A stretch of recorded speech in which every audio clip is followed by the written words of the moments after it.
Hello everyone, welcome back. This is Sarah Smith and you're listening to Raw Intentions.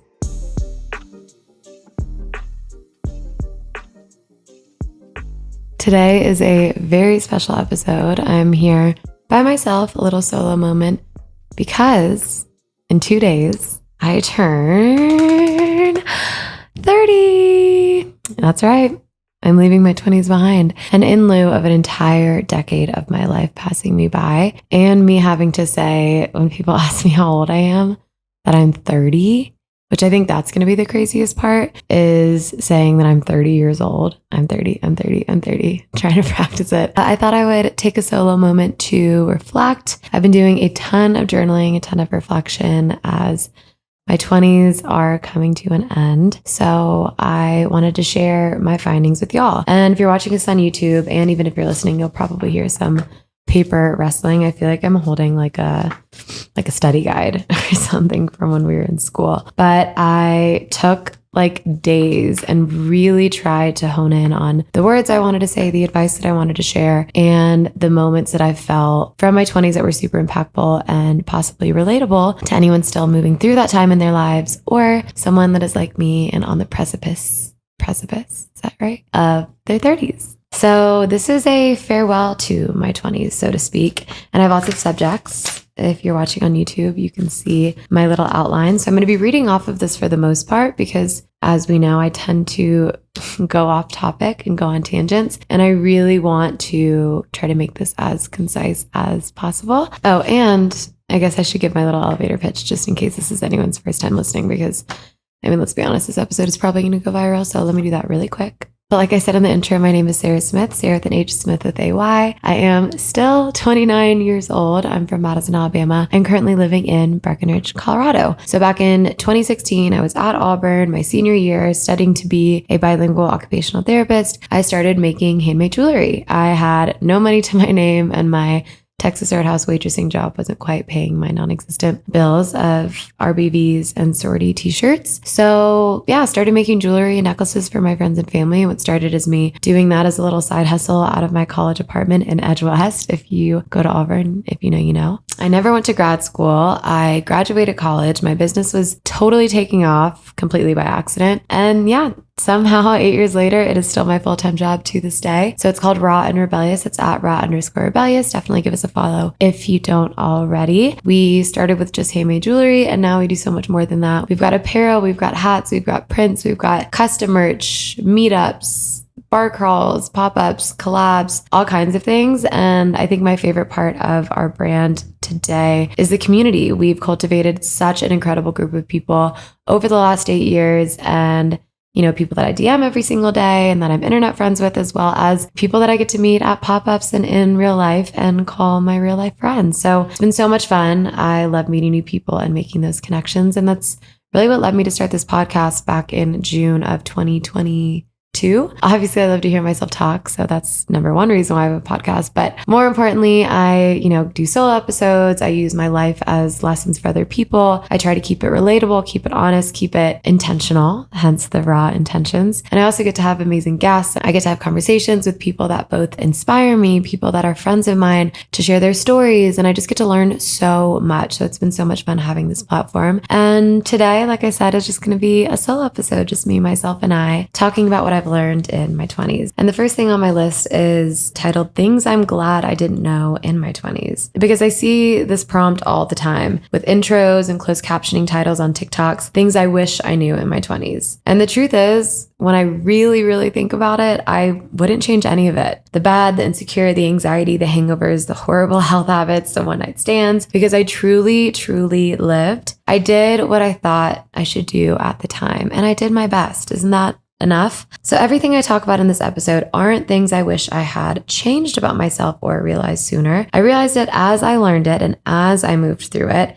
It was all a process, all a journey, and it happened in a natural way that then once the time came, I had the ability to grasp that life lesson, grasp that mistake turned growth, the really hard moments, the really amazing moments, the heartbreak, the falling in love with myself, all the things. So rather, I share all of this to impart knowledge, to share things I've learned and realized and dreamed. Nothing is factual, nothing is perfect. This is just my silly little brain, and I hope you find something worthwhile here. And when I look back, there is so much that I'm thankful for in all of the unknowing. I'm thankful for all the FOMO, that fear of missing out, and lack of self that forced me to be essentially a sheep in the herd, especially when I think back to college. I was in a sorority at an SEC school. I don't think I had sense of style, sense of self, original opinion about much of anything. And why would I? I mean, I look back at that time in my life and it was so much fun, and I loved who I was in that moment. And it does give me a laugh to look back on and see the chevron dresses with the bubble staple necklaces that I used to wear to game days and the like versus what I'm wearing right now. But I love every second of it. I showed up to everything for every single person, and it made everyone feel loved and important to me. And I think that really came with that lack of sense of self and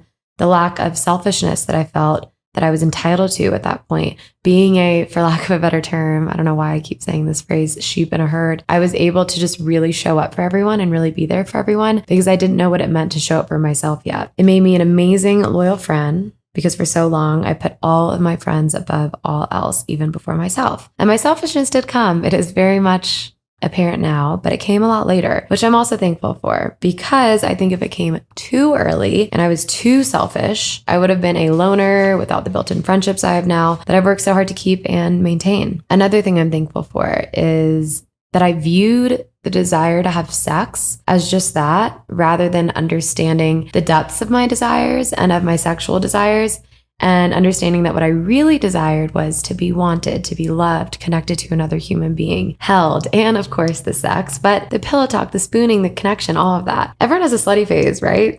I hope so, but it's not just me. But when I look back at that time in my life, when I was, maybe being performative in sex, viewing sex as something for the man versus for myself, and exploring my own body and exploring the things that I wanted and needed, I'm kind of thankful for that too, because it showed me how I want to be treated. I stayed open to, connections and sexual experiences, even if it was only for a night. Some of those were the most impactful in my life. And I was very lucky, getting out of my 20s with only consented experiences. And so I'm really, really thankful for that, because the more TV I consume and in the news, I know that that's a really, really common thing, especially as friends of mine and people in my life start to open up about that time around college when sex and consent was a little bit blurry. But from my experience, doing all of that and putting myself out there in that way showed me that having one night stands don't really serve me. And I just got a vibrator instead, and then learned to explore myself in that way. So thankful that that lesson happened a little earlier on instead of later in life. I'm also really thankful for my inability to stay present. My fear that I lived in the future and never appreciated the present moment caused me to start journaling, search for mindfulness, and learn about manifestation, all practices that I now use in my daily life. And it's funny saying that I'm thankful for that time, because I remember my inability to be present. It was like right after college when I was like 23, 24. It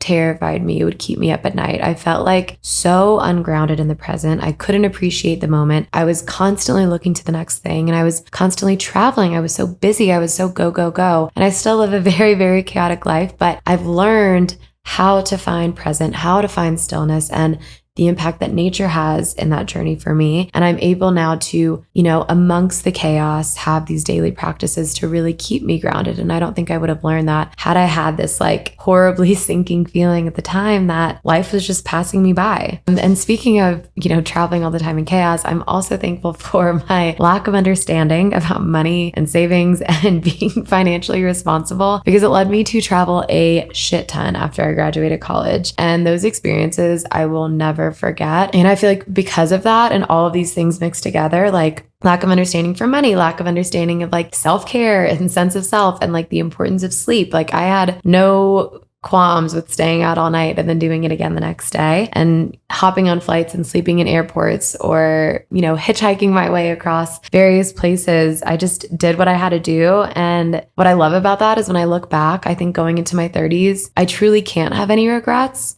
because I've lived my life so fully up until this point. And part of that is just through ignorance, right?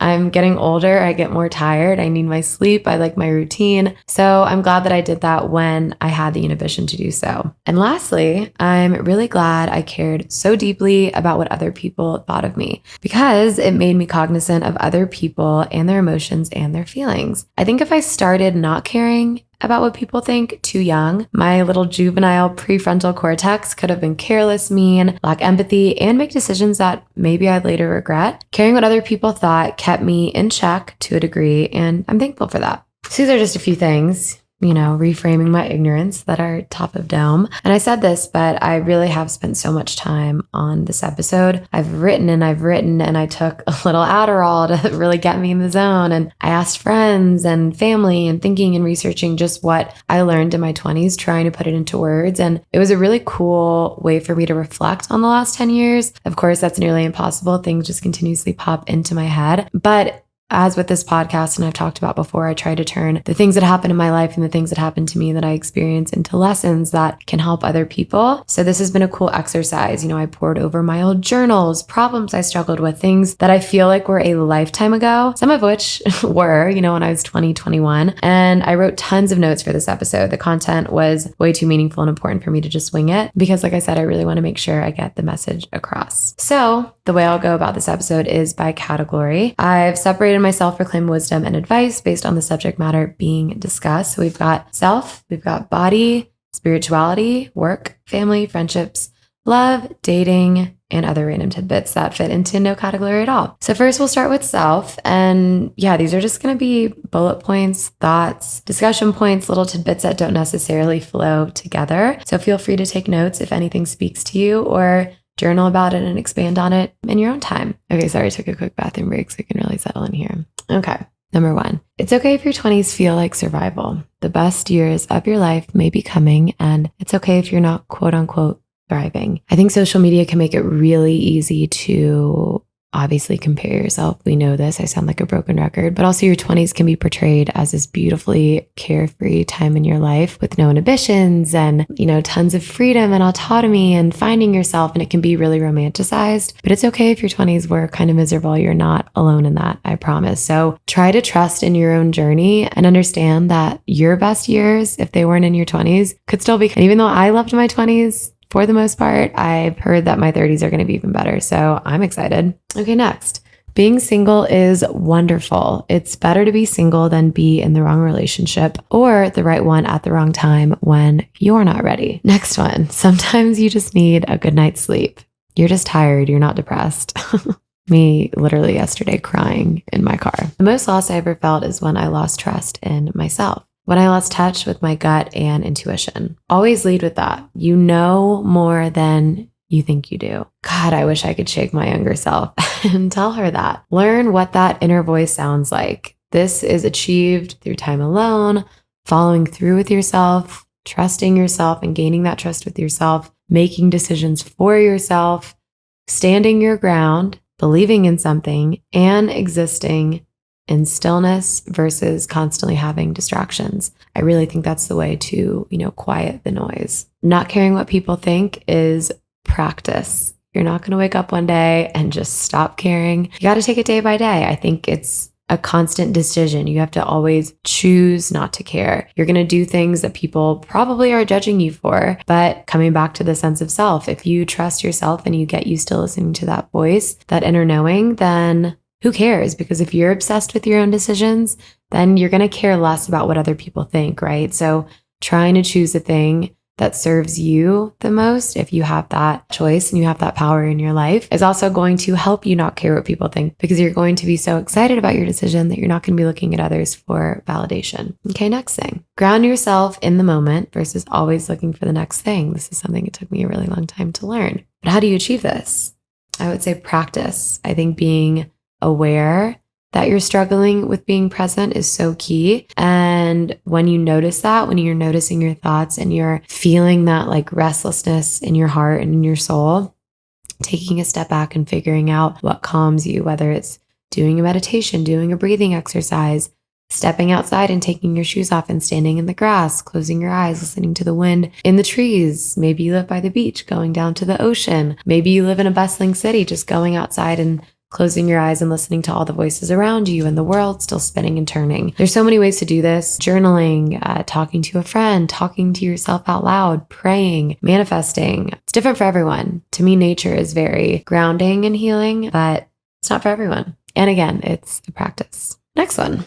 When making decisions, there is no right or wrong path. The universe is on your side. Everything will shift in your favor, whatever choice you make. So don't put too much pressure on your decisions. It will all be okay. Take a deep breath. So you think about this. Say you're deciding if you want to move to Chicago or Austin, Texas. So you're like, oh shit, like what if I move somewhere and I don't get my dream job and I don't meet my future husband and I don't make any friends and my life is shit just because of this one decision. Like, how are you supposed to know what the right path, quote unquote, and the wrong path is? Well, what I truly believe to my core is, say you choose to move to Austin. Well, maybe that, new job in Chicago and that soulmate that you were going to meet at Barry's and the best friend that you were going to make in a pottery class, that path might not happen for you, but everything shifts. So it shifts in your favor. And then all of a sudden there's this new beautiful path. You're going to Austin. Okay, well, you're going to get this other amazing opportunity. You're still going to meet your soulmate. It might be in a different way when you're backpacking or when you're, I don't know, joining a local boating class, and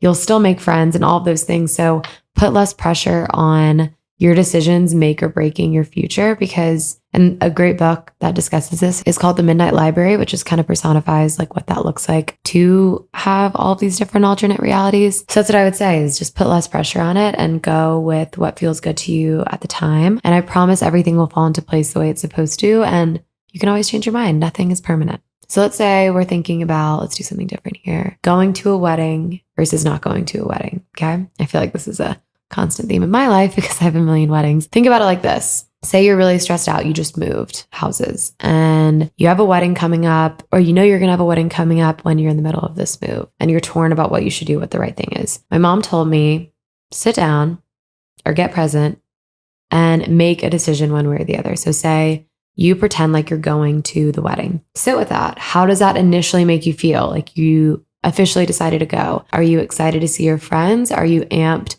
to go celebrate that couple? Are you relieved that you made that decision? Or do you feel this wave of panic and anxiety and stress and then financial stress and, oh shit, what does my credit card look like? I'm going to be so stressed out moving. And then make the other decision. Pretend like you're not going to go to the wedding and you're just going to stay put and rest for the weekend. What do you feel? Do you feel immense FOMO and sadness that you're missing out on a really fun weekend? Or do you feel like a sigh of relief almost, like, okay, weight lifted off my shoulders. This is one less thing that's on my plate. And that's the way that I've made decisions for years. Like I said, my genius mother told me this long, long ago, and I would recommend it to anyone. It's a very simple hack, but it really helps you a lot. The next one, learn to love yourself when no one else is around.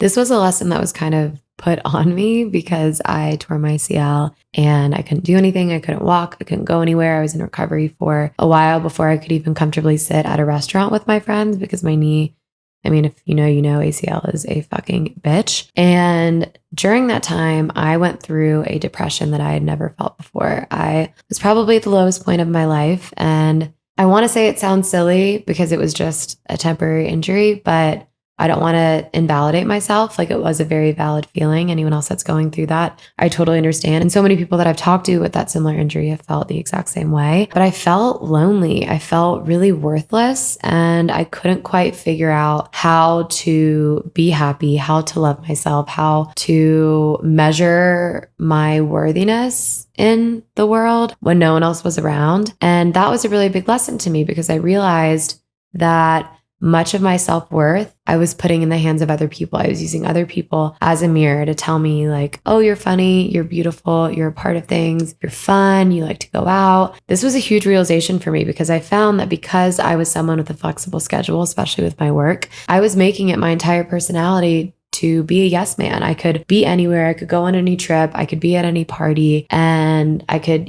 ski on a Wednesday. I could play hooky and go to Europe. I really placed a lot of my worthiness in that. And I thought that was what people thought of me as and why they valued me as a friend. And when all that's stripped away and when you literally can't go to anything, you realize like, oh, fuck, like none of that really matters. So what does matter? What am I when there's literally no one else around to validate me and to value me and to put me on this pedestal, this fake pedestal that I was probably completely making up in my head. And what I loved about that lesson was that it caused me to reflect on myself, to strip away any superficial social status type, let's say, coats or masks, and really decide who I was. And I did that once I got out of that depression through journaling, through reading, through spending forced time in solitude, and also through stillness, because up until that point, I was so go, go, go. I'd never had a reason to stop. My body was always allowing me to do things, not holding me back. And so that is something that I would impart on anyone else struggling with that, to take a step back, especially if you are someone that cannot be alone and struggle with giving to other people while still leaving your cup empty or half empty and not taking care of yourself first. I think that makes you a better you. I think that makes you a better friend. I think that makes you better in relationships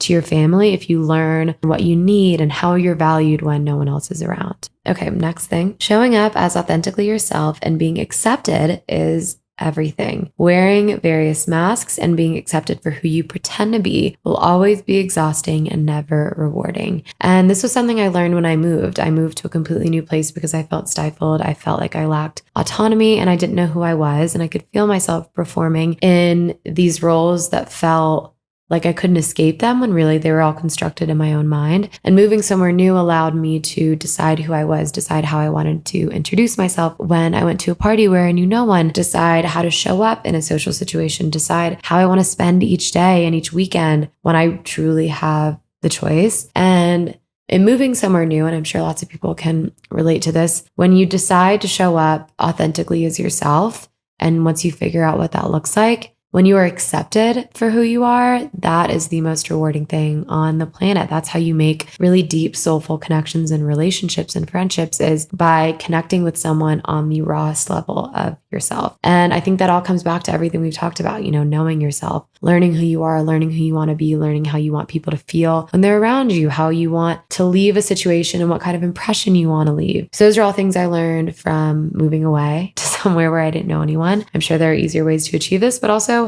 normalize moving. It's the easiest, most reversible thing. Like, go somewhere new. I promise you it's not that scary. Okay, and the last thing I'll say for self is stop living in your head. The sooner you realize the amount of time we think about how we're being perceived by others and being aware of that, the sooner you can shut down those thoughts. I learned this, it was around my ACL injury as well, 101 Essays to Change the Way You Think. It's a phenomenal book. I would absolutely recommend. And that is a book that really taught me how often we are simply thinking and perceiving ourselves. We leave parties, we leave situations, we have scaries, we're rethinking everything we said, everything we did, what we're wearing, whether that's a date or a friend or meeting new people, whatever it is.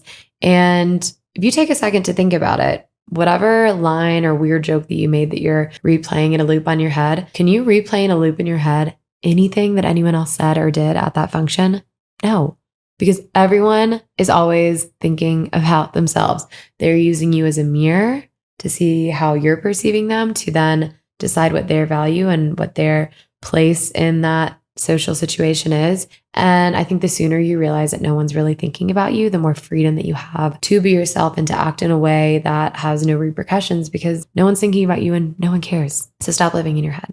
Okay, the next section, the next subject is body. So as any other woman, unfortunately, I have really struggled with my body image. I've really struggled with my weight, with my self-image, and your body changes a ton in your 20s, as it does every single day, especially as a woman. So I wanted to dedicate a whole section of this because I feel like I've learned a lot in this subject. These are still things that I'm working on. I'm not perfect. And I think with any of this, a lot of this is stuff that I'm still actively working on, or that can randomly show up and cause like insecurities or issues in my day to day. But these are the things that I've learned after struggling with my body, going to therapy for my food and my eating disorder and my weight and how I viewed myself, my negative self-talk, all that good stuff. So let's get into it. Your body changes every day, every week. So learn to love it when it's bloated, when it's flabby, when it's tight and fit, when it's slender, when it's starved, when it's full, when it's perfect, when it's not. This is, just like everything else, a practice. And what that means is looking in yourself in the mirror. I remember, and I still do this sometimes, subconsciously, after I've like eaten a ton, because my heaviest meal is usually for dinner, when I'm about to get in the shower, I like avoid looking in the mirror, because I know that like, in the morning, we all have our morning skitty. By the end of the day, it's like we're a different size. Like we've gained the weight back. We've eaten all the food, we've nourished ourselves. And I would find myself avoiding the mirror. Like I didn't want to see what my body looked like in that very natural, like full, happy, nourished state. So I would practice just looking at myself, not sucking in my stomach, holding my hips, holding my butt, holding my face if it felt a little more swollen, and like nurturing that, loving that, rubbing that, kissing that, whatever that looks like, speaking out loud positively to that. And it sounds so silly, but as anything else, it's a practice. It's so natural for us, or maybe this is just me. I know not everyone experiences all of these issues, but it's so second nature for me to ridicule myself, even like so subconsciously that I almost don't recognize it. So I think practicing loving your body on those days that you especially don't feel great is the best thing you can do for yourself, because you can't wait for someone else to tell you you're beautiful. You have to find that beauty somehow from within. And that's a process, but I think it's very worth it. Number 2, losing the weight won't change your life drastically and automatically solve all of your problems. Don't wait to live or love yourself until your body is what you want it to look like. Live in the meantime. I remember in my early 20s when my body was changing, my metabolism was shit, and I was like, restricting and binge eating and all the things. Every goal, every New Year's resolution I had, every thought that I had was about my weight, was about, okay, once I get back to this size, or once I get to this certain size, or once I look like this person, then I will be happy. I will be loved. I will get a boyfriend. My business will be more successful. I'll make more money. And I remember journaling about this, like every single resolution, every single goal. The very first thing was my weight, was lose weight, eat better, eat less. Don't feel weird about food. Work out more. And I think the thought that once you get to that, perfect size in your head, that your life will finally begin, or your life will be perfect, or nothing else will be hard, is just such a fallacy. I think naturally confidence, of course, comes from your self-image and your body, and can be echoed, unfortunately, also by men, validating you and wanting you and feeling wanted in the dating. And it's all meshed together in like a big thing. So when I wasn't the weight that I wanted to be, I didn't really respect myself, and I acted that way, and I acted passive aggressive towards others. I was insecure. I took that insecurity out on other people that were very secure in themselves and were kind of like what I wanted to be. And, I learned the hard way that that's just not how you treat people, and that's not how you treat yourself. And also that when you do get to that certain size, which I did, it wasn't like my life was like, magically better and perfect. I still had a million other things I was working on and things that were more important. So just don't wait to live your life. Live it in the meantime. Number 3, I've been through the ringer with my body. Rather, I've put my body through the ringer. My 20s have been so transformative for my body, sense of self, what is important, and overall image of who I am. My metabolism changed drastically when I graduated from college, and I turned into a closeted, insecure girl. One that was obsessive about food, thought about myself, my meals, guilt associated with food, and worked out and made myself sweat out of guilt. I restricted. I binged. I developed an eating disorder called nighttime eating disorder, and eventually went to a food therapist. This was a really hard time in my life, and I learned a lot during this period. One is that restricting myself, doing juice cleanses in preparation for events constantly, and not feeding myself is an eating disorder in itself. I don't need to be an extreme example, making myself throw up, have my ribs showing, etc. to have an eating disorder. I don't need to be skinny, rail thin to have an eating disorder. Similarly to a lot of things, we don't need to be the most extreme example to seek help. I wish I took it more seriously, and I wish I started therapy sooner, because I think it would have saved me, my metabolism, my body, and my mind a lot of grief, because I was almost waiting to get help until it was like, quote unquote, more serious. So if you're listening to this and any of this resonates, talk to someone. Do it sooner rather than later. It's the same with alcoholism. It's the same with any kind of addictive behavior, any negative spiraling behavior. It can continuously get worse and build on each other. And we're very good at talking ourselves out of having a problem. So if you even sense an iota of an issue, just talk to someone. I promise you it will help. Number 2, your body is fighting for you. How beautiful is that? When I went through my restrictive eating period during the week and binged on the weekends, my body started to literally retaliate against me. Since I wasn't feeding myself properly, my brain and body waited until I fell asleep. Then, like clockwork, it would wake me up, carry me to the kitchen, and I would eat. It's called nighttime eating disorder, aka sleepwalking and eating. The beautiful thing, which I learned through therapy, is my body was trying to help me. it was going into survival mode. It thought, okay, your defense is down and you're not going to be thinking straight. So let's get you fed, girl. So through therapy, I learned to thank my body and my mind for this. And now I don't have that issue anymore, which is really cool. Number 3, I learned that oftentimes if you're delving into destructive or negative eating thoughts or patterns, there can be an external cause that has nothing to do with eating or your body. For example, when I moved away from Atlanta to Denver, my eating disorder and obsessive habits basically disappeared. Through therapy, I learned that actually I felt out of control in my life. Like I said earlier, I felt at a loss with my autonomy and I wasn't happy. Moving away to a place I knew no one gave me that freedom that I was craving to be whoever I wanted and to have full control and autonomy over how I spent my time and with who. Once I got that, my eating reverted to a healthy state almost immediately. All that anxiety I had put into something that I felt like I could control, which is food. Weight fell off me and I normalized my ideal self and body and regained my confidence. Did I ever get to the ideal weight or like this like rail fit toned body that I thought I needed in my early 20s that I had in high school because I was an infant child? No, but I learned to love all the lumps and bumps and insecurities and things and cellulite and lines and dents and imperfections that my body has and learn that, okay, this is your new normal. Love this side of you, love this part of you because you're a woman and you're beautiful and you're perfect the way you are. Number 4, I hear people say your body is the least interesting thing about you. Now listen, we live in a society of people showcasing, valuing, and bragging on certain body types. Sadly, although the pendulum is swinging, society makes it difficult not to play the comparison game. So here's what I'll say. Is your body the least interesting thing about you? Is that what people will think about you when you're 100 on a ventilator? Of course not. Do you look at the people you love and think, ew, they have a little extra arm flab or love handles or cellulite like you judge yourself? Of course not. So what ultimately helped me and the way I spoke to myself and judged myself was to pretend as if I was saying it all to my younger self.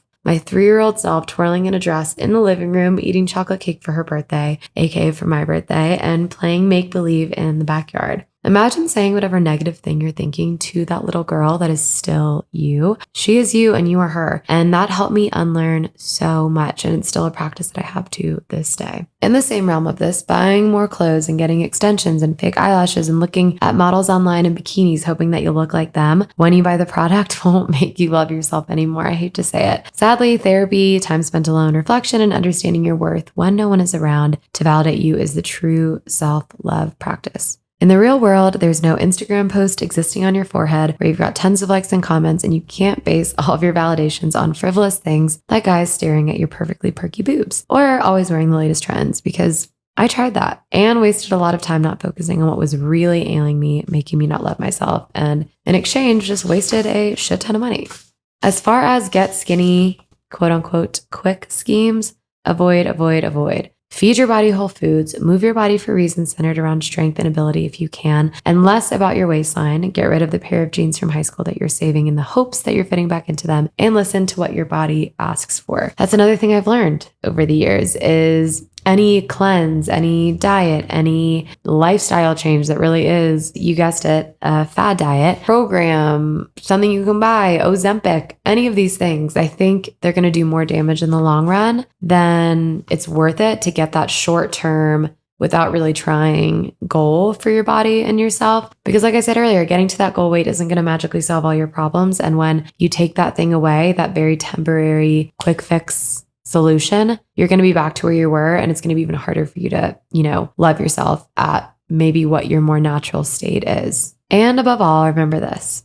Last summer, as I was getting ready for my best friend's rehearsal dinner, I stared at myself in the mirror in a tight dress, a tiny bit of my stomach sticking out. I felt panicked, and I asked my friend Margaret if I should still wear the dress because I was feeling self-conscious about my stomach. And she said to me, Sarah, you're a woman with curves and organs and skin and food and all the things that make you beautiful. You're literally pointing to a spot that your organs sit inside of your body. How could you expect them not to show you look beautiful? And that right there changed my brain chemistry. Because why? Why do I feel like I need to have a flat stomach and suck in and hurt my back and jut out my collarbones and wear tight things only if I have this like stick model figure flat stomach? That's just not the case. Since when is our natural body and our organs and our nourished stomachs, why is that a bad thing? Why does it have to be a bad thing? And her saying that to me in a moment of pure despair. This was a year ago. Like, these are still things that I'm very much working on. Really helped me a lot when I was being so critical and judgmental on myself. So just something to tell yourself next time you're having a freak out in front of the mirror. Okay, the next section we're going to cover is spirituality. And obviously everyone has different spiritual beliefs. For me, I am Jewish. I am not super religious. I believe in God, but I think I believe more so in the universe and energy and manifestation. So these may or may not be applicable, but you can also kind of reframe these into whatever your beliefs are, because it's all the same thing at the end of the day. Okay, so spirituality.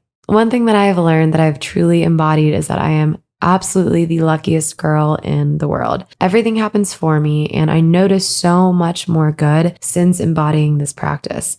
And I spin negative things into positive, or I don't give negative things like space or energy in my brain, because I have that core belief that I'm the luckiest. Did I have an emotional breakdown in my car yesterday and bawl my eyes out? Of course, that still happens. But for the most part, I always see things glass half full, and I consider myself the luckiest girl in the world. I tell everyone that in my life. You can ask any of my friends, and they joke about it, but they believe it too. Everyone's like, no, you really are the luckiest girl in the world. Like, all of these things happen for you. So start putting that into motion. Number 2, the importance of actually practicing gratitude. Noticing when things go right for you. Your mindset is everything. Something that you're currently experiencing is something you would have cried happy tears about yesterday or a year ago. The things we forget to notice and be thankful for could be dreams for others. Don't forget about your inner child.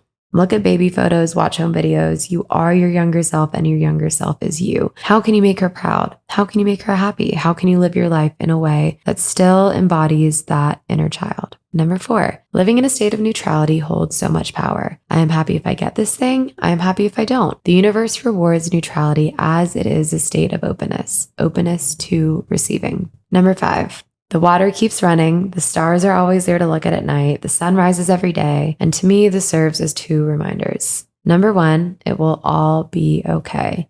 Everything keeps moving, breathing, even at the lowest points in your life. Number 2, how cool is that? Nature is always existing, sitting there waiting for you to appreciate it. Number 6, in the same breath as nature talk, find what gives you that sense of peace. For me, it's being in the mountains. For others, listening to the ocean, hugging a tree, sipping a dirty martini, I don't know. Just do your best to find your peace. It's nice to have when shit inevitably really hits the fan. Next one, the power of manifesting your dream life. First, you need to know what you even want. If you could have anything in the world, what would it be? Don't forget to take the time to figure that out, and that always has the ability to change, because if you don't know what you want, then how is the universe supposed to figure it out? Number 8, manifesting 101. Manifestation is so important in my life, and there's so many ways you can do this. There's so many resources that you can turn to learn more about manifestation and to really embody it and implement it into your life. Learn the importance of visualization, learn the importance of acting like you already have the thing, learn the importance of your thoughts, of your energy, of your decisions, learn the importance of your self-talk, learn the importance of how you treat others, because all of that, all energy, everything in the universe is connected, and it is all so cyclical. So if you're finding that you are always a victim, that things are always going wrong, maybe manifesting is a great place to start. You never know how amazing your life can be, and you have absolutely nothing to lose by trying. Next one, meditation is as simple as noticing your thoughts, letting them take up space and letting them pass. To notice, you must be present and be still. That's it. No frills, no pressure, no Melissa Wood Health subscription. Just notice your thoughts and breathe. That's all you got to do. The next one, it's not about what happened, rather how you perceive it. Every single year on my birthday, I make a list of all the horrible, negative, sad, mad things that happened to me. And then I journal about those things, and I try to think of, okay, what good came of this? What did I learn from this? What was I shown from this? And what opportunities kind of domino affected from this one seemingly negative thing? And it gives you perspective, because at the end of the day, you can't control what happens to you. You can only control how you perceive it. The next one. Something spiritual that I've been on a journey with recently is how I manifest things and how I goal set. And I used to do this in a very linear, almost masculine way, where I would list out everything, make systems, and it was more black and white, more straightforward. And recently I got a journal from my friend Tati, who is the Bedside podcast host and founder of her entire brand. And she created this manifestation journal, which essentially looks at it in more of a quantum way. You set goals through deciding what kind of person you want to be and you try to embody that person. So you set a monthly archetype. 1 month I did restful goddess. And then I wrote almost a narrative, a story of how a restful goddess would live her life, how she would treat other people, how she would start her day, how she would end her day, how she would feel about her responsibilities. And then I, after writing the story, which is hopefully me writing about myself, then I try to embody that. And I remind myself throughout the month, okay, how am I reacting to this? Is that how a restful goddess would react? Is that how a restful goddess would treat someone? Is that how she would wind down at the end of the night? And it helped me so much. And I'm loving that in combination with my regular goal setting. And it's something that I really want to carry on into my 30s. And the last thing, everyone should go to therapy. I don't care who you are, you should go. Okay, the next section is dating and love. And this is speaking as a straight girl, unfortunately liking men. You're so busy obsessing over if he likes you. Do you even like him? Often, a first date can feel different for two people. Did you have a good time with him, or did you make it fun? Did he explore your mind, show any curiosity about your life, or did you ask him all the questions? Does he want to go on a second date with you because there's a genuine connection, or because he feels connected to you because he liked the way he felt that you perceived him? And in reality, he knows nothing about you because he didn't bother to find out. Don't settle for that. After being on dates where I felt completely unexplored and where I felt that the man sitting across from me is actually curious about my mind and my life and my opinions, there is a stark difference. Don't try to fit a, square peg into a round hole. If he's not asking the questions and he's not curious about you, he doesn't give a fuck, and you shouldn't give a fuck either. Stop worrying about if having sex with him after the first date made him unattracted to you. If he's your soulmate, he won't think that way. If it's meant to be, it will be. Don't withhold sex for men just because you want them to stay interested in you. Isn't that assuming that you're not interesting enough to pursue without dangling sex over their head? If you want to have sex, do it. If you don't. It's not that complex. Any guy I've dated, I've had sex with either on the first date or just the first night meeting them in person. So there is hope. Okay, this is something that I have had to really bang into my head. Love bombing is not a compliment. It is not you. He doesn't know you. How could he love you? He loves the idea of you, the idea of a person to love, the idea of a relationship, doesn't want to be alone, or is a total narcissist that likes the idea of thinking he loves you. This is not real love, I promise. And I know our egos are like, well, of course he's love bombing me because he loves me, because who cannot love me? I'm perfect. Don't fall into that trap. Love bombing is so scary and the biggest red flag of all. Next one.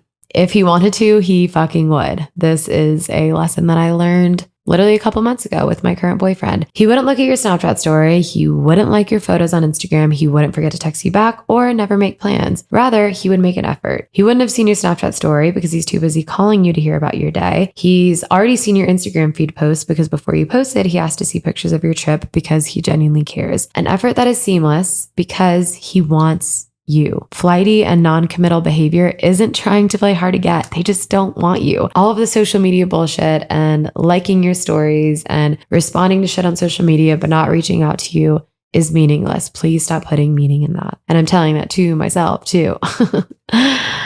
Sometimes closure comes from within. You don't need to chase after them to have a conversation of why they don't want you. If you sit back and really think about it, what would that do for you? Finding closure within yourself is so powerful and gives you so much power and control in a situation that feels out of your control. Not to mention, letting them go when they're not meant for you gives you a little self-preservation too. Nothing meant for you will pass you by. Especially think about this with dating. If someone breaks up with you or something doesn't work out with a situationship or with a guy, don't cry over it as if it was your future and as if it was your future husband and your soulmate. Because if he was truly meant for you, you guys would still be together. If you pass your soulmate by going to the grocery store, something's going to cause you to do that double take and strike a conversation with him, or you'll see him again at a concert. I mean, nothing can get in the way of you being with your person, and nothing can stop you from meeting that person and ending up together. So the decisions that you make romantically when you break up with someone, when they break up with you, when you're pursuing someone that things just don't feel right, it's because they're not right. That person, that soulmate, will be in your life the way that they're supposed to when they're supposed to. And that has really helped me through the years of rejection and feeling unloved or unlovable or out of control within my situationships and romantic relationships. Next one, this is one of my favorites.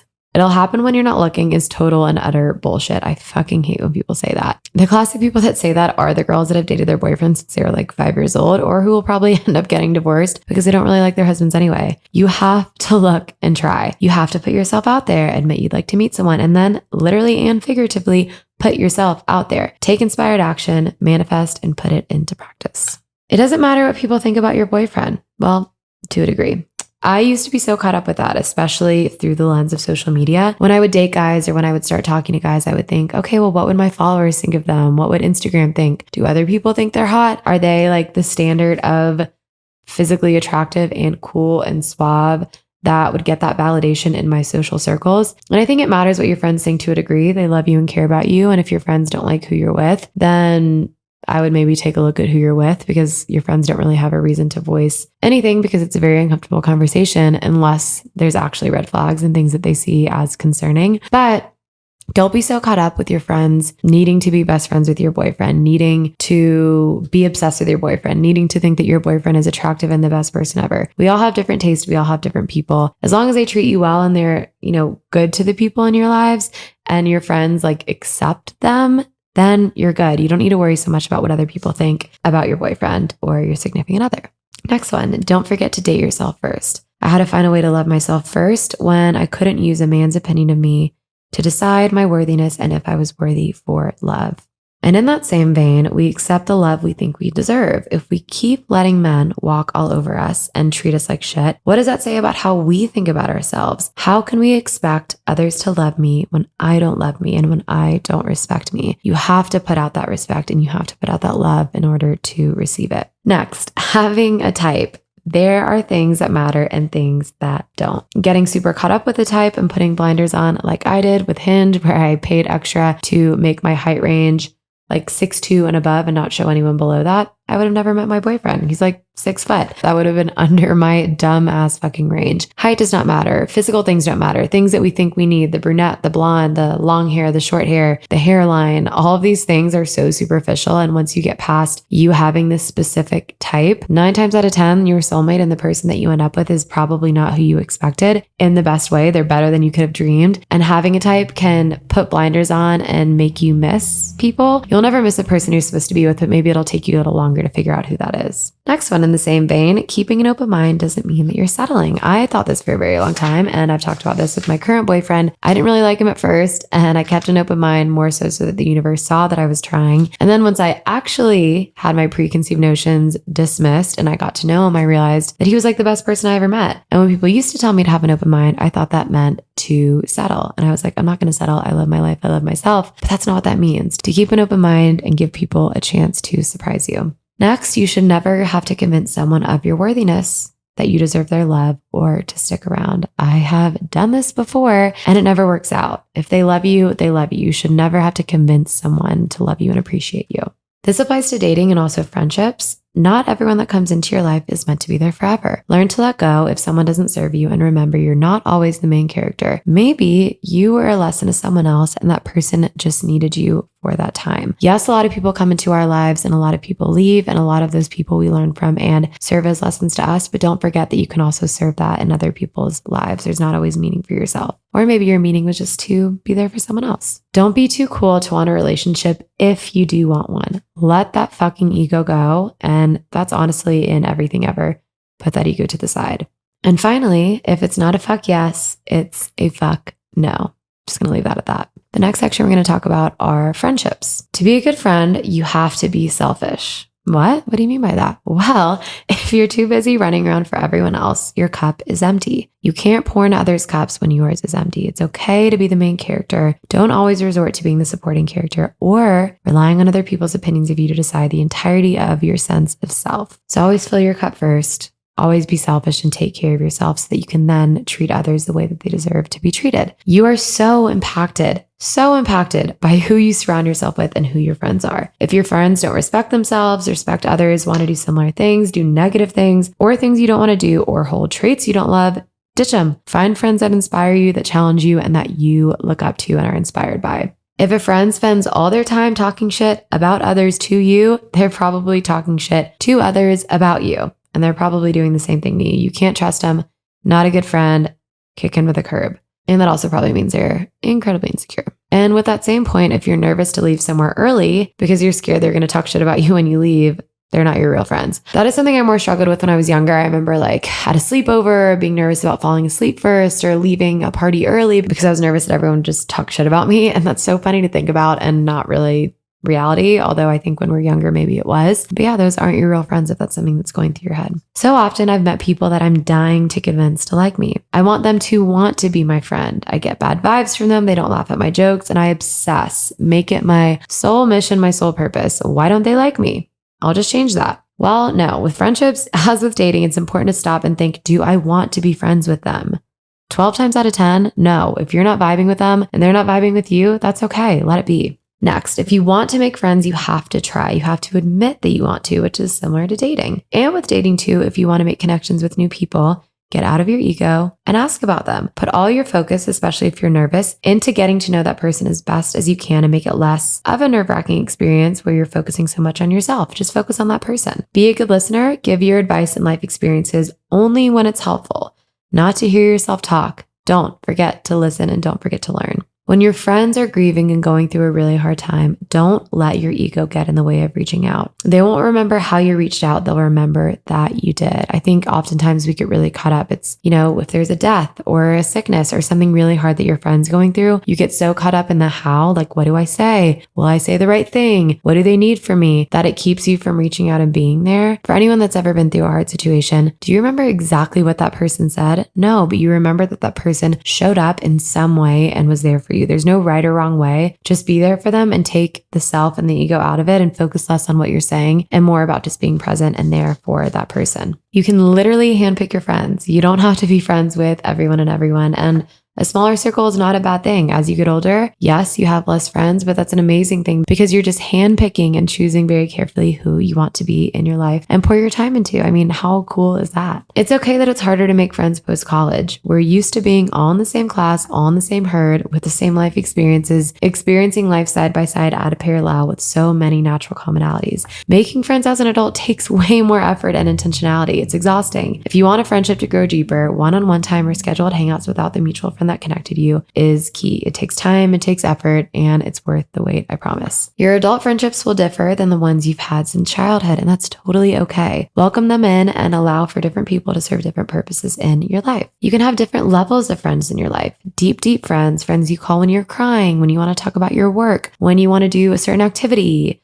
Friends you don't want to tell secrets to, friends you want to tell secrets to, friends you go out with. It's okay if not every person in your life is a forever soulmate friend, as long as that's okay with you. You're allowed to not make everyone your very best friend. People will feel close to you when they feel like they can share things with you. They feel close to you when they feel like they are validated, heard, listened to, and advised well. So if you want to be a good friend and be thought of as a good friend, remember that. Tell less people important things. Keep things sacred and only tell people you feel safe with and know that they will validate you in the way that you need and respond in the way that you need for whatever that thing is. Especially with roommates, pick your battles. Not everything has to be a fight. And friendship breakups, they happen and they don't need to be dramatic. They can also be subtle. You can distance yourself. You can slowly respond and start seeing them less, deny plans with them. You don't have to upfront get in their face and tell them that you're not friends anymore. You can absolutely do that, but it's also an option to very slowly and subtly cut people from your life.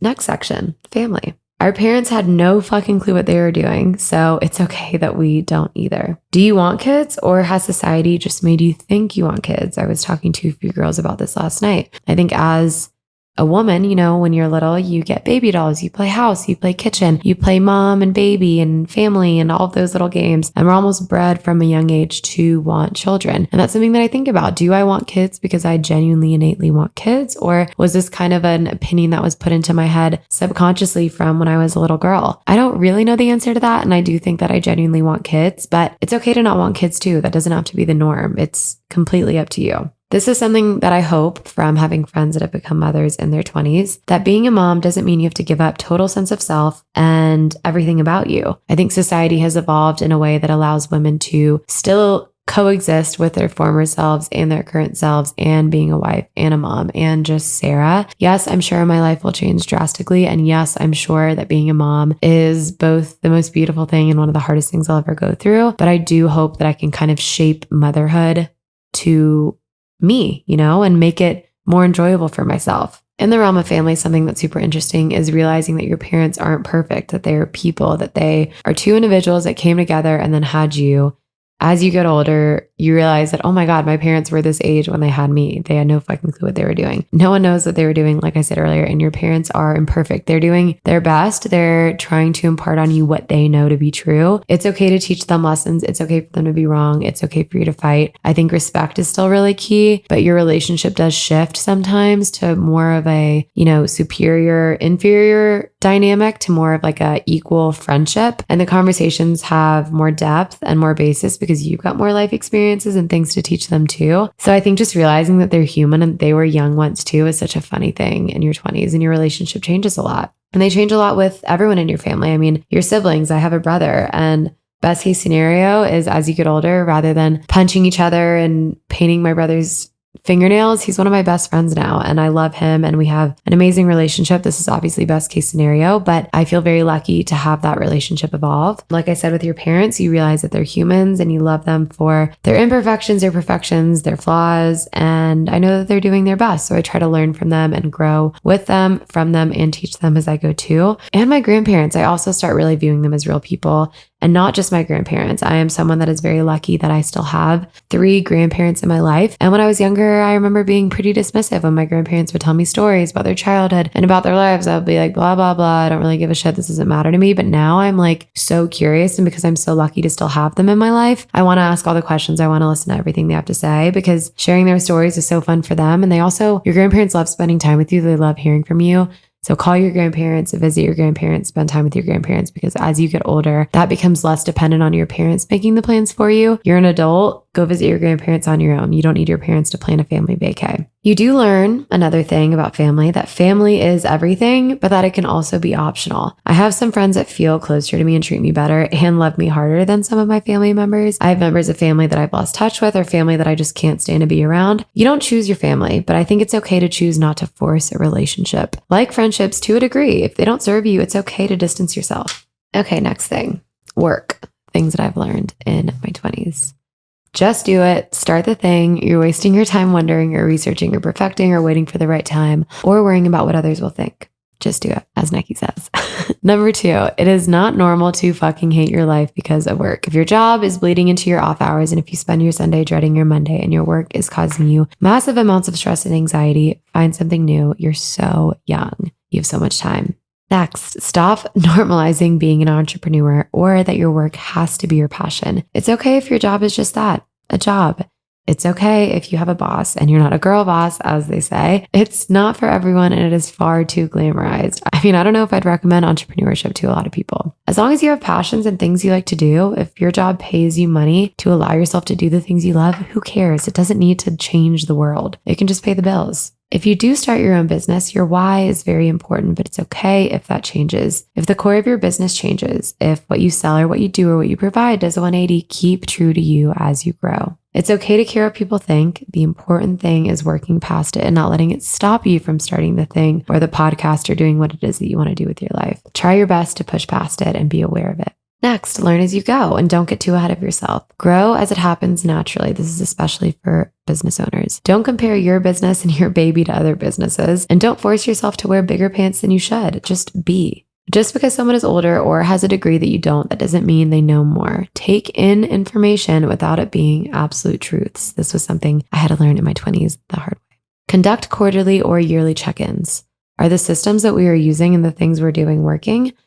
Don't be afraid to look up and out and inside the things you're doing rather than staying pigeonholed out of routine and comfort. And the last thing with work, mistakes are not mistakes. They are lessons. Mistakes are not negative as long as you learn from them and don't let them happen again. Okay, that's the end of the specific things. Now these are just random little tidbits and things that I came up with in my 5 milligram of Adderall infused brainstorming sesh that I had to do because of my ADD, which another thing I've learned in my 20s, I have ADD. Okay, these are all just fucking random. Also, pulse check. I hope everyone's still with me. Are we okay? I hope everyone's enjoying this. Rather than asking people what they do for work, ask them what they like to do in their free time. What are their hobbies? It's way more fun of a conversation and it lights people up.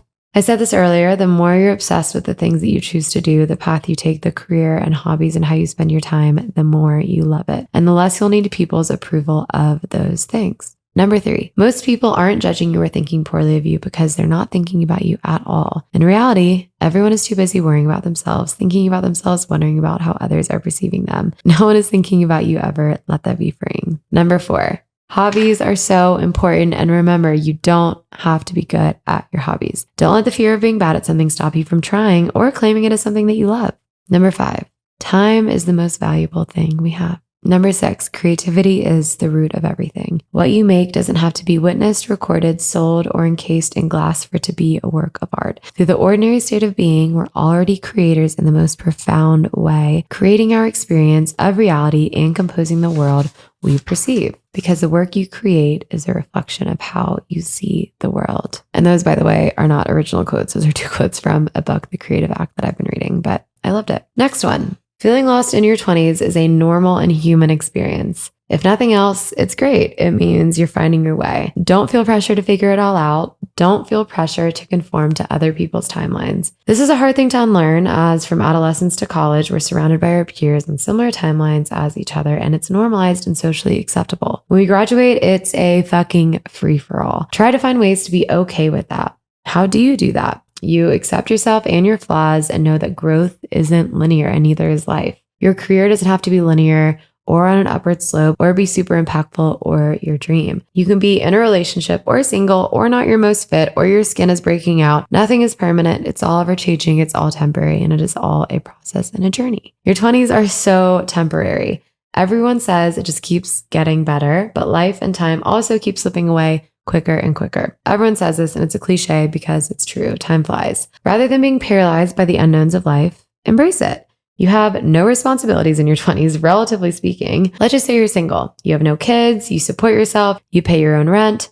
Sure, you answer to maybe your boss at work, but you don't really answer to anyone but yourself. You don't need to have a perfect morning routine or skincare or workout or nutrition. You can eat Kraft mac and cheese in the morning and Lucky Charms for dinner. You can read in the mornings or snooze your alarms and keep dreaming. You can quit your job and work for hostels for a year and travel the world and sell all your belongings. Your 20s are irresponsible. Find out who you are. This is the time. It will not come again, not in this way. And as you get older, you have more responsibilities, more pressures, more at stake, more people to answer to. Now is your time, and the world is your oyster. Next up, don't dwell. Don't dwell on what could have been.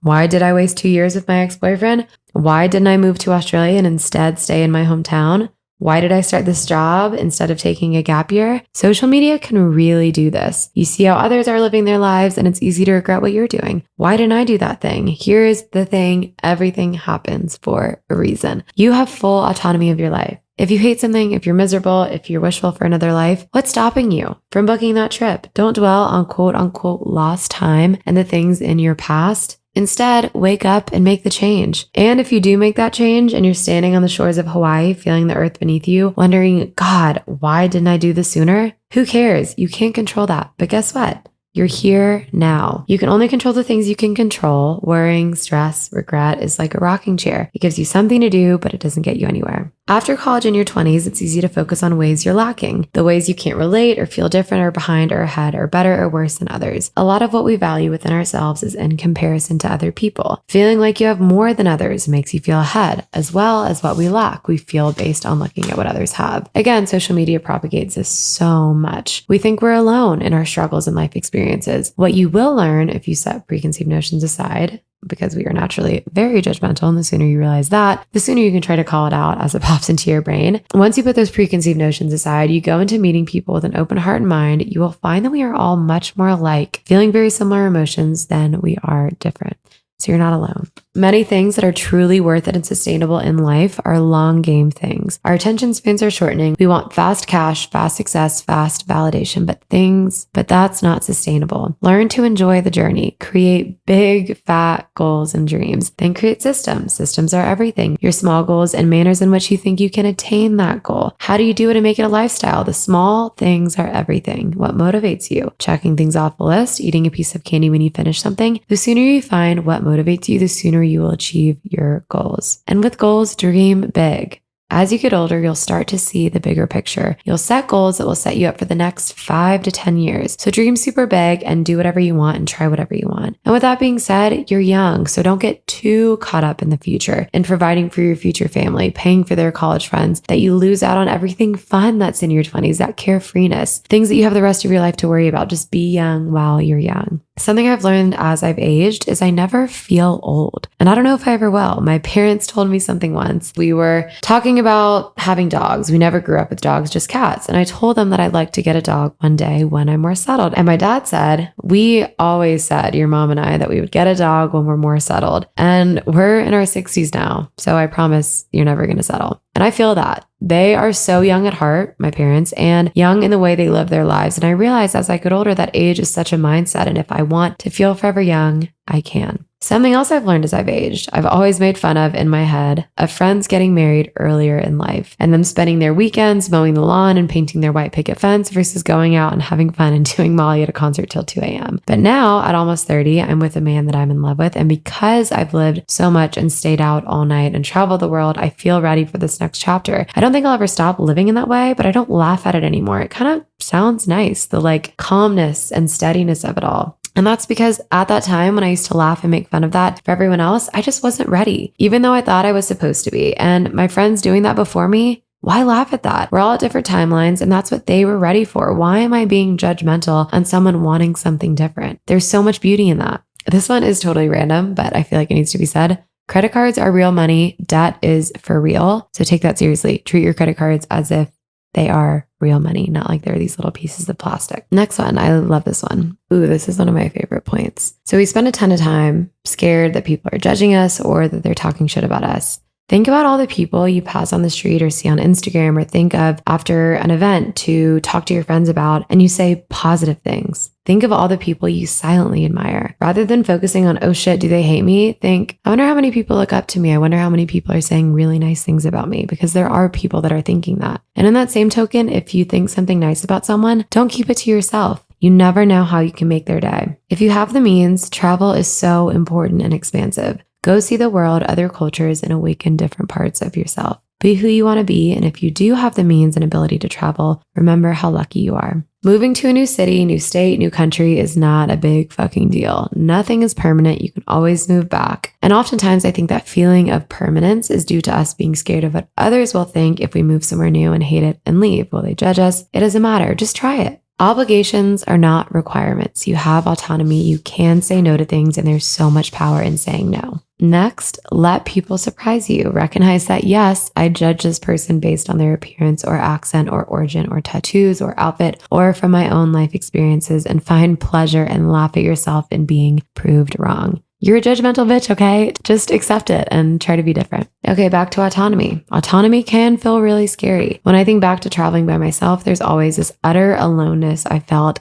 anytime I got to a new destination, because I was completely alone, really alone. And it's scary at first, but that feeling isn't to be feared. Rather, it's vast freedom, almost overwhelming choices on what you can do with your time and with your life. So try to lean into that rather than run from it. And the last thing that I have on here is question social norms. Why do I think and feel this way? Why is this an understood thing, a collective belief that everyone seems to share? Go against the grain and don't be afraid to ask questions and be curious as to why. Why do I act this way? Why do we talk this way? Why do I think this way about this group of people or this person or this experience or this place? You're never too old to change your mind. That was so fun. I'm sure I could think of a million more things, and I just talked so much, as I'm planning on doing a lot of journaling and reflection in the coming days and weeks. My birthday celebrations can last as long as I want them to, right? This year, I am in a wedding on my birthday, sadly, but normally I choose to spend my birthday totally alone. I go for a hike, I journal a ton, and put my phone on airplane mode. It doesn't mean I hate my birthday. I absolutely love it, and I love the symbolism of it, but I find that way I have no expectations. I don't expect anyone to make my day amazing. I instead choose to spend it alone with reflection, to appreciate the last year, to think about what I want and really get grounded in my manifestations for my next year. And then anything that happens to me, any text I receive, any kind thing that any of my friends or family do for me is a bonus. It's a surprise. I expect nothing. And I think I prefer spending my birthday that way. So I'm going to close this episode out, I promise, but I'm going to do it with a few things that I'd like to learn in my 30s. Oh, that feels weird to say.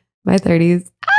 It's exciting. So here's a few things I want to work on. The secret to having it all is knowing you already do, focusing on what I have rather than living in a constant state of lacking. I really want to embody this and just be thankful and practice more gratitude. If it won't matter in 5 years, why should it matter now? I'm trying to give less energy to things that will pass and not matter and that are temporary because I do be working myself up on the little things. And lastly, the importance of the journey. My boyfriend and I were talking about this. I was asking him, because he's a year older, what are some things that you learned in your 20s? Because I told him about this podcast I was doing, and we were swapping stories, and he sent me this video that he saw on Instagram. I'm going to read it to you because I found it so powerful, and I just love the way the author put this. If you created a human, what would you put them through to make them strong? It probably wouldn't be a really chill life. What would you put them through to make them patient? You probably wouldn't give them things immediately. It's like we want these traits, but each of the traits has a price tag attached to it. And do we want to pay the price tag to get that thing? So I think if people reframe the period of their life that they're currently going through as the price that they're paying out of their wallet, but their wallet is time and the seconds of life that they're trading for it, then I think more people would be willing to make the trade. Ancient Greeks said that the gods always envied the mortals because their life was so ephemeral. They had so much chance that could happen to them when the gods always knew that they weren't going to die and it was completely guaranteed. So if you knew you were going to succeed, it wouldn't be worth doing to begin with. The fact that you are uncertain when you start is what makes it worthwhile. And the fallacy of being in the pursuit is the worry or concern that it won't amount to anything, because who you are becoming is the thing you are amounting to in real time every day.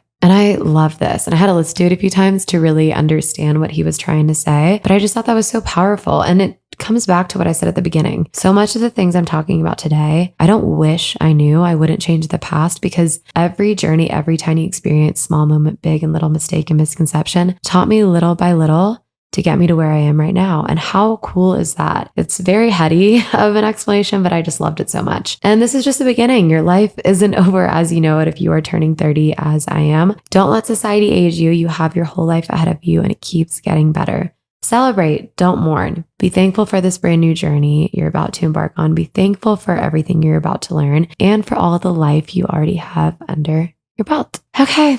That's it. That's all I have for you guys. Thank you so much for listening. This was such a fun episode to record, and I will always treasure it as a little time capsule for myself as I record for the last time in my 20s.